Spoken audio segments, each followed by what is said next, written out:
नमस्कार। आज के इस खास विश्लेषण में हम भारत और भीषण गर्मी के बीच चल रही जंग को समझेंगे। ये आंकड़ा चौंकाने वाला है।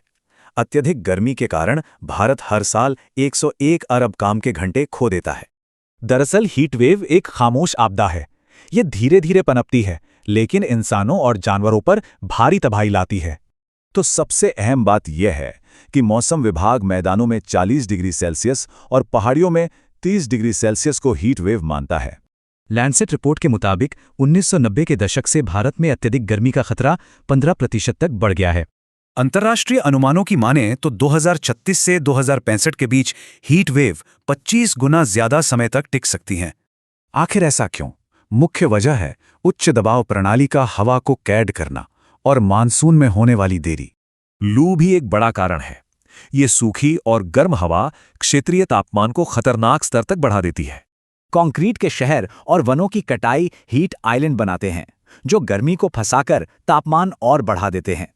और ये साफ दर्शाता है कि इसका मानवीय असर कितना विनाशकारी है। पिछले दशक में मौतें 34% बढ़ी हैं। आर्थिक मोर्चे पर इस भयंकर गर्मी ने 2021 में राष्ट्रीय जीडीपी का 5% से ज्यादा हिस्सा नष्ट कर दिया। जीडीपी की ये गिरावट 2021 में श्रमिकों के 167 अरब काम के घंटों के नुकसान से सीधे जुड़ी हुई है। कृषि पर भी असर बेहद गंभीर है।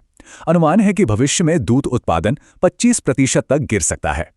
अब बचाव की बात करें तो राष्ट्रीय एजेंसियां प्रारंभिक चेतावनी और बीमारी निगरानी के लिए मिलकर काम कर रही हैं। 2013 के अहमदाबाद प्लान को ही लें। इसने प्रारंभिक चेतावनी और काम के समय बदलाव जैसे शानदार जमीनी कदम उठाए। खुशी की बात यह है कि ये जरूरी एक्शन प्लान अब 17 संवेदनशील राज्यों में सफलतापूर्वक लागू हो चुके हैं। लेकिन भविष्य के लिए हमें पुनर्योजी कृषि जैसी लंबी और मजबूत प्रणालीगत रणनीतियों की सख्त जरूरत है।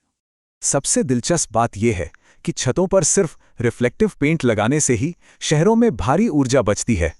मियावाकी तकनीक एक ऐसा आधुनिक शहरी वनीकरण तरीका है जो स्थानीय पारिस्थितिकी तंत्र को बहाल करने में बेहद कारगर है। अंत में एक बड़ा सवाल, क्या हमारे ये बचाव के प्रयास बढ़ते जलवायु संकट को सचमुच मात दे पाएंगे?